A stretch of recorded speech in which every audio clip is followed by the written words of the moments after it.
आज अपनी नई यूनिट है जिसका नाम है इलास्टिसिटी। इलास्टिसिटी या प्रत्यास्थता। प्रत्यास्थता होती क्या है? प्रत्यास्थता जैसे कि मैं ये मार्कर है, इस मार्कर पे मैं इतना फोर्स लगाऊं इस मार्कर ना पिचक जाए। मान लो एक गुब्बारे लेते हैं, गुब्बारे को आप ऐसे खींचोगे तो वो आप बल लगा रहे हो उस पे तो वो फूल ही जाएगा, ठीक है, या फिर लंबा हो जाएगा। जैसे ही आप उसको छोड़ोगे तो अपनी वापस उसी अवस्था में आ जाएगा। जैसे मैं इस पे फोर्स लगाऊं और इसको पिचका दूं फिर इससे वापस हटाऊं तो ये मार्कर वापस नहीं, ऐसा नहीं होगा, ठीक है। और जैसे रबड़ को खींचोगे आप, जैसे मान लो ये रबड़ है, ठीक है, उसको खींचोगे ना आप, खींचोगे तो वो इतना लंबा हो जाएगा, ठीक है, फिर उसको वापस छोड़ोगे ना तो वो वापस ऐसे ही हो जाएगा। ये कहलाता है किसी वस्तु का वह गुण जिसके कारण उसको बाह्य बल लगाया जाए तो वो अपनी पुनः अपनी अवस्था में आ जाता है। वही क्या कहलाती है? प्रत्यास्थता या इलास्टिसिटी। एक सेकेंड।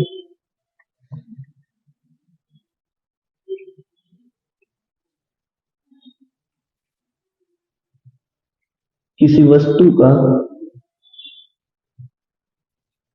वह गुण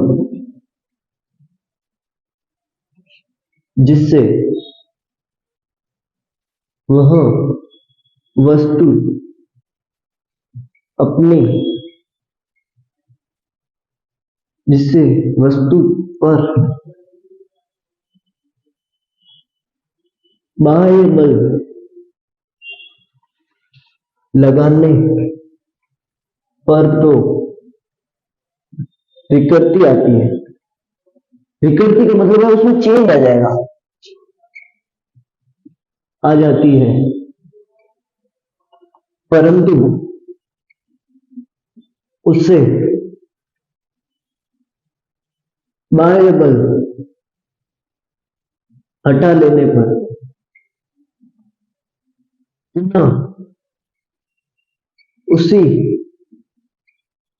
अवस्था में आ जाती है। पदार्थ के इस गुण को प्रत्यास्थता कहते हैं। आप डेली लाइफ में अपने रबड़ का एग्जांपल ले लो, गुब्बारे का एग्जांपल ले लो। मान लो गुब्बारे को आपने फुलाया, जैसे ही फुलाया तो आपने क्या लगाया? हवा के द्वारा उसके अंदर फोर्स लगाया तो उसके आकार में चेंज हो गया। जैसे ही आप उस हवा को निकालोगे तो वो आपस में जैसे मान लो मैंने ऐसे पकड़ लिया गुब्बारे को, जैसे मैं गुब्बारे को छोड़ूंगा गुब्बारे से हवा निकलेगी, गुब्बारा वापस वैसे हो जाएगा जैसा आप लाए थे गुब्बारे को, ठीक है। और रबड़ को आप खींचोगे खींचोगे तो उसके अंदर रबड़ लंबा हो जाएगा, फिर वापस छोड़ोगे तो वापस वैसा हो जाएगा जैसा आप पहले था। और एक होती है प्रत्यास्थता सीमा। प्रत्यास्थता सीमा का मतलब होता है जैसे मैं रबड़ को खींचता जाऊं ऐसी टाइम आएगा जिसके बाद में मतलब कि उससे ज्यादा आप थोड़ा सा भी फोर्स लगाओगे ना तो रबड़ टूट जाए या फिर वो वापस वैसा नहीं होगा, उसके अंदर कुछ ना कुछ अलग होगा, ठीक है। अब आता है प्रतिबल। प्रत्यास्थता के अंदर कुछ परिभाषा है। प्रतिबल, प्रतिबल क्या होता है? मतलब कि आप जो बाह्य बल लगाते हो ना, बाह्य बल बटा क्षेत्रफल, ये क्या होना चाहिए? एकांक क्षेत्रफल। मतलब कि इस एक बिंदु पे जो आप कितना फोर्स लगा रहे हो, बाहर वाला कितना फोर्स लगा रहे हो उसकी वैल्यू होगी ना, वही कहलाएगा प्रतिबल। प्रतिबल तीन तरह के होते हैं। एक होता है अनुदैर्ध्य प्रतिबल, एक होता है अभिलंब प्रतिबल, एक होता है स्पर्शी प्रतिबल। अनुदैर्ध्य प्रतिबल क्या होता है? जब आप है ना मतलब कि मैं इसकी लंबाई में परिवर्तन करूं। अनुदैर्ध्य प्रतिबल क्या होता है? जैसे मैं इसकी ना लंबाई है, मान लो L लंबाई है, तो उस पर जैसे मतलब ये इतना रबड़ है, ठीक है, इस रबड़ के कारण बाह्य बल लगाऊं तो ये रबड़ था, फिर इस रबड़ पे बाह्य बल लगाया तो इसमें जो परिवर्तन हुआ ना, जो एक सेंटीमीटर मतलब 1 सेंटीमीटर, मान लो 1 सेंटीमीटर में जितना बल लगाने में जितना परिवर्तन होगा ना वो अनुदैर्ध्य प्रतिबल कहलाएगा।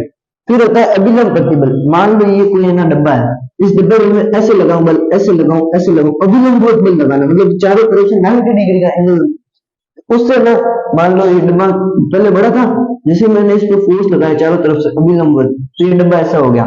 तो एकांक क्षेत्रफल इस डब्बे के प्रत्येक कोने पे जो मतलब प्रत्येक, ये डब्बा है, अभिलंब बल लगाने से ऐसा हो गया, ठीक है। जैसे मैंने इसे बल लगाया ना तो ये ऐसा हो गया। अब इस डब्बे के प्रत्येक जो क्रस्ट है ना, यहाँ पे प्रत्येक बिंदु पे जो फोर्स लगेगा ना उसको कहेंगे अपन अभिलंब अभिलंब प्रतिबल, ठीक है। और फिर स्पर्शी प्रतिबल क्या होगा, जो इसको छू के ले बन जाए। मान लो एक डब्बा है, एक चौकोर डब्बा है, ठीक है।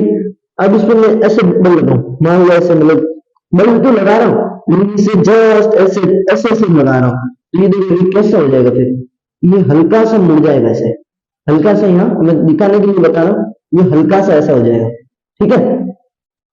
उसे कहेंगे स्पर्शी प्रतिबल। अब आती है विकृति। विकृति क्या होती है, किसी वस्तु को फोर्स लगाओ जिससे उसके आकार के अंदर जो परिवर्तन होता है ना, मान लो ये कोई वस्तु थी, ठीक है, यही मान लो ये कोई वस्तु थी, ठीक है, और इसके अंदर जो चेंज आया ना, उसी कहते हैं हम विकृति, ठीक है। जब किसी वस्तु पर विरूपक बल या बाह्य बल, बाह्य बल लगाया जाता है, तो इसके आकार में जो परिवर्तन होता है, आकार हो गया, आकृति हो गई,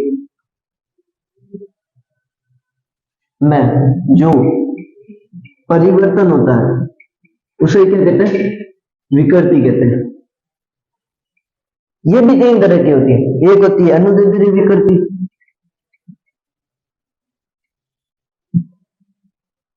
परिवर्तन को आप लोग क्या बोलते हो, विकृति बोलते हो, ठीक है। इसकी एक और डेफिनेशन होगी जिसको आप फॉर्मूले के थ्रू भी ले सकते हो, आकार में परिवर्तन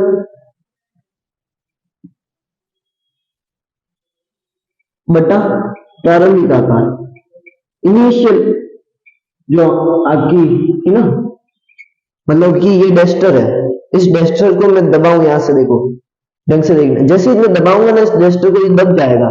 जो पहले में इसके आकार जो ऐसे था, जैसे मैं इसको फोर्स लगाऊंगा तो ये ऊपर वाला ना ये दब जाएगा, तो जैसे ये दबेगा ना, उस इससे जो परिवर्तन होगा ना उसके बटा इसके, ठीक है, इसको बोलते हैं विकृति। जो पहले था उसके अनुपात और जो दबाने के बाद हुआ उसके अनुपात को विकृति कहते हैं। ये तीन तरह की होती है। पहली होती है अनुदैर्ध्य विकृति।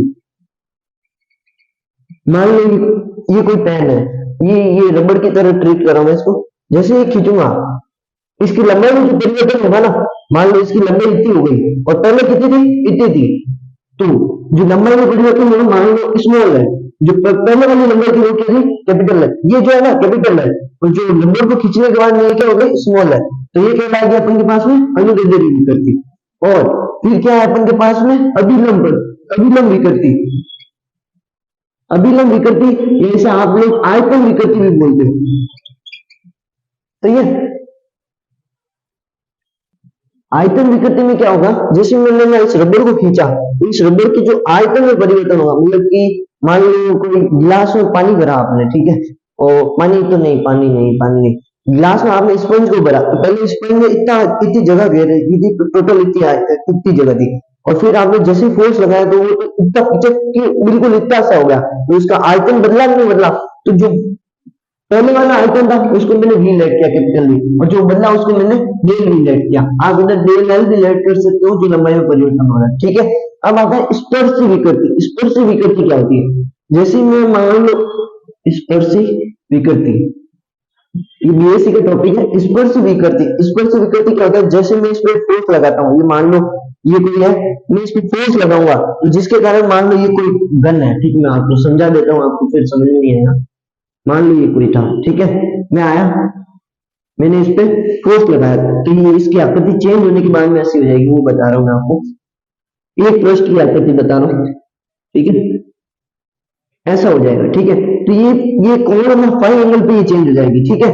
और ये कौन सी, पहले कितनी थी, ये एल थी, पहले लंबाई कितनी थी, एल थी, अब क्या हो जाएगी, ये वाली लंबाई क्या हो जाएगी, पहले कितनी थी, कैपिटल एल, अब क्या हो जाएगी, स्मॉल एल, ठीक है। अब आपको ये चेंज निकालने को बोले ना तो भी निकाल सकते हो, यहां से पाई के सामने देखो, एक सेकंड में आपको वापस से बता दो, देखो ये गन था, ठीक है, ये थोड़ा 3D में इसलिए मैं आपको थोड़ा ढंग से नहीं समझा पाऊंगा, थोड़ा देख लेना आप। ये देखो पहले इसकी लंबाई कितनी थी, ये कितनी थी, ये टोटल देखो यहां से लगाकर यहां तक की क्या थी, कैपिटल है, ठीक है। अब इसकी लंबाई में चेंज कितना हो रहा है, स्मॉल है, ये लंबाई इसकी मतलब कि चेंज हो गई। ये देखो यहाँ से यहाँ तक की चेंज है ना, फोर्स लगाऊंगा तो ये यहाँ से खिसक के यहाँ पे आ जाएगा, तो इसकी लंबाई में जो चेंज होगा कैपिटल एल होगा। इसका फॉर्मूला होता है tan थीटा बराबर small L by capital L. इसको tan थीटा जब थीटा होगा ना, ये मान लो ये वाला थीटा, ये होता है थीटा, जो थीटा होता है ना जब जीरो के मतलब थीटा टेंड्स टू जीरो बहुत ही छोटा होता है, तो एक बार ध्यान रखना साइन थीटा होता है ना वो जीरो के बराबर, cos थीटा होता है sin थीटा होता है वो थीटा के बराबर, और cos थीटा होता है वो 1 के बराबर, और tan थीटा होता है ना वो थीटा के बराबर होता है। ठीक है, तो ये ध्यान रखना। और देखो tan थीटा किसके बराबर होता है, थीटा, थीटा बराबर एल बाई, ये होती है आपकी स्पर्श विकृति।